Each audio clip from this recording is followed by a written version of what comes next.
Yo tengo un carácter muy autoexigente y soy muy crítico con mi trabajo. Y creo que eso me ha permitido siempre tratar de llegar al máximo de mis capacidades, aunque eso implique borrar un muro y empezarlo de nuevo.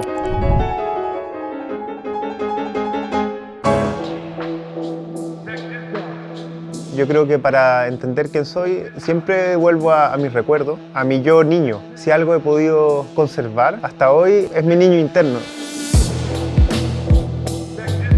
Yo de niño era muy curioso, creo que era muy sensible y sin saberlo estaba muy conectado con el arte. Los monos en la tele, después eran los dibujos de los monos que yo veía, la pintura, la música, el skate. Eventualmente todo esto empezó a converger y que hoy en día yo llamaría que es sobre todo la pintura.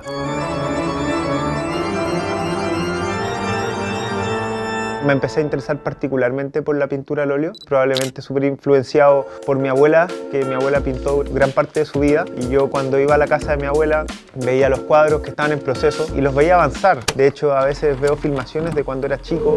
Ahí está Javier dibujando.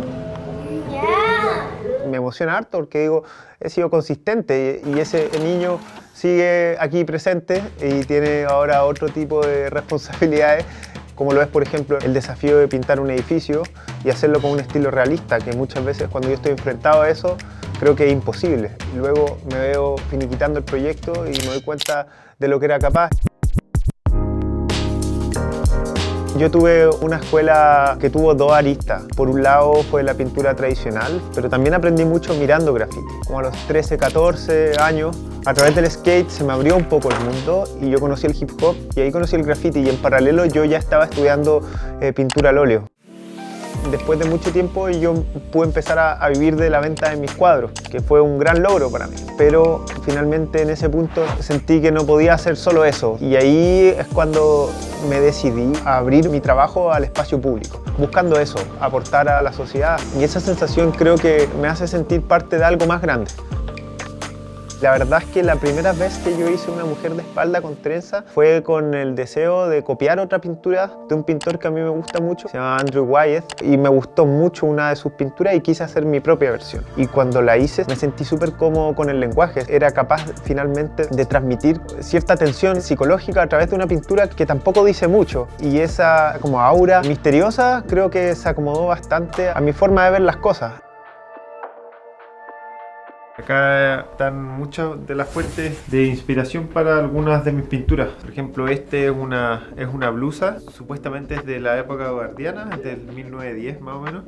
Y es un trabajo que está hecho todo a mano. La he pintado un par de veces y siento que en el último cuadro ya más o menos lo estoy un poco logrando. Y mi idea es que la pintura se transforme en material. Entonces a la hora de pintar es como si estuviera tejiendo.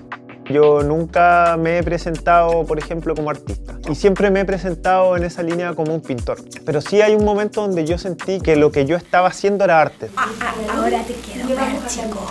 Y que fue una vez que yo estaba pintando un edificio en la calle Copiapó, estaba pintando con un colega mío, con Francisco Maturana, y yo estaba encargado, yo tenía que hacer el retrato. Era en altura, o sea, como a 30 metros y el rostro medía más o menos 4 metros. Y estaba bien complicado y estaba llegando súper temprano porque ese día yo tenía que sacar el retrato. Y estuve pintando hartas horas sin parar. Y hubo un momento donde ya como a las 3 horas en la grúa me alejé para ver un poco los avances con la ciudad debajo y vi que era la señora, que ya estaba armado. Y ahí yo sentí que eso era arte. Y fue súper emocionante porque yo iba con mucho miedo a no lograrlo y el miedo también fue un motor.